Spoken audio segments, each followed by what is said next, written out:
Salom do'stlar, biz Germaniyadagi sayohatimizning 3-qismida Berlin darvozasi haqida videorolik tayyorladik va ushbu videoni oxirigacha ko'rishingizni so'rab qolgan bo'lardik va siz bilan qiziqarli ma'lumotlar bilan video oxirigacha bo'lishamiz albatta. Shunaqa qilib biz Dunken shirinliklarini olib Berlin darvozasi tomon yo'l oldik. Berlin devori eng oddiy devor emas. U 1961-yili qurilgan va u shaharni ikkiga bo'lib tashlagan. Sharqiy Berlin Sovet ittifoqi ta'sirida bo'lgan va g'arbiy Berlin demokratiya tomonda. Tasavvur qiling, bir kechada butun shaharni to'siq bilan ajratishgan o'sha paytda. Uzunligi qariyb 155 kilometr bo'lgan. 1989-yil devor qulab tushadi. Hozirgi kunda esa bu joy butunlay boshqacha. Devorning kichik qismi saqlanib qolgan va u East Side Gallery deb ham ataladi. Bu joy haqiqiy ochiq osmon ostidagi muzey hisoblanadi. Har bir metrda turli mamlakatlardan kelgan rassomlarning asarlarini ko'rishingiz mumkin ushbu devorda. Har bir asarlar tinchlik, muhabbat, birdamlik haqida gapiradi. Eng mashhuri esa o'sha Bruder Kuss, ya'ni birodarona o'pish deb ataladigan rasm. Bu rasmda Sovet ittifoqi yetakchisi Brejnev va GDR rahbari Honecker o'pishib turganini ko'rasiz. Mana bu rasmni ko'rganda odam avval kulgisi keladi, keyin o'ylanib qoladi. Tarix ba'zan shunchalik g'aroyib bo'ladiki, kulish va yig'lashni bilmay qolasan kishi. Mana ko'rib turganingizdek atrofda odamlar ko'p.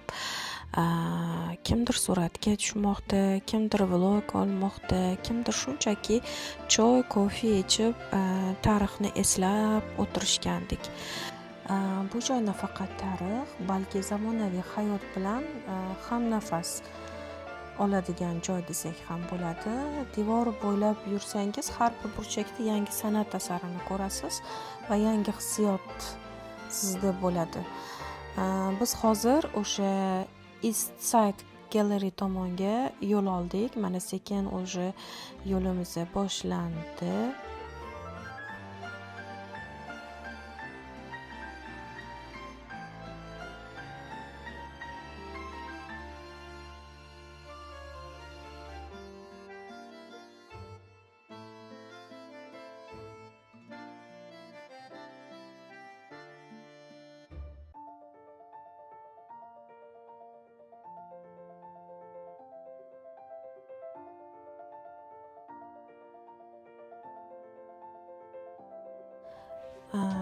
Bu Berlin devorining eng uzun saqlangan qismi, taxminan 1 kilometrdan ortiq uzunligi. Bu yerda dunyo bo'ylab kelgan rassomlar erkinlik va tinchlik haqida rasm chizishgan. Har bir devordagi o'sha san'at asari bu bitta tarix hisoblanadi. Bu devorning ostida ko'pincha turistlar ismlarini yozadi. Yoki bo'lmasam o'z davlatlarini, bayroqlarini chizib ketishadi. Yodgorlik stikerlarini yopishtirishadi.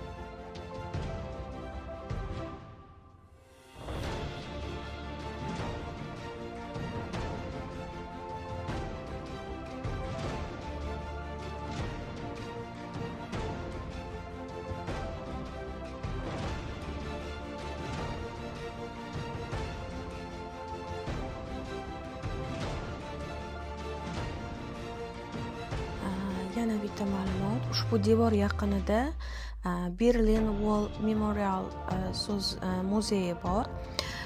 U yerda devorning qurilishi, arxitekturasi va inson taqdirlari haqida ma'lumotlar bor. Hozir Berlin devori tarixiy yodgorlik sifatida saqlanmoqda. U Germaniyaning birlashishini va Sovet ittifoqi davridan keyingi yangi davrni anglatadi.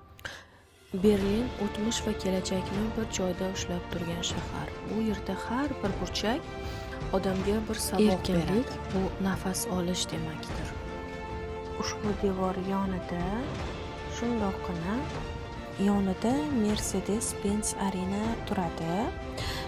Bu yerda konsertlar, sport musobaqalari va katta tadbirlar o'tkazilar ekan. Arena atrofida haqiqiy zamonaviy markazga aylangan. Mercedes Platz deb ataladi. Bu yerda qahvaxonalar, restoran, kinoteatr, albatta zamonaviy binolar ham ko'p. Yoniga qarasang, barcha zamonaviy texnologiya elementlari bilan bezatilgan. Berlinda shu bilan birga Mercedes-Benzning innovatsiya markazi ham bor. U shahar markazida, Volshtrasse ko'chasida joylashgan. Bu yerda kelajak avtomobillari uchun dasturiy ta'minot ham yaratiladi. Qizig'i shundaki, bu binolar o'sha devor bo'lgan joydan juda uzoq emas, shundoqqina yonida. Bir vaqtlar odamlar bo'linayotgan joy hozir dunyo kompaniyalari birlashib ishlayotgan joyga aylangan. Shuni o'ylab hayratlanasan kishi. Berlin haqiqatan ham tarix va kelajak orasidagi ko'prik. Bu shaharda har bir qadamda o'tmish hissini his qilasan kishi. Lekin har qadamda kelajak seni kutib turgandek go'yo.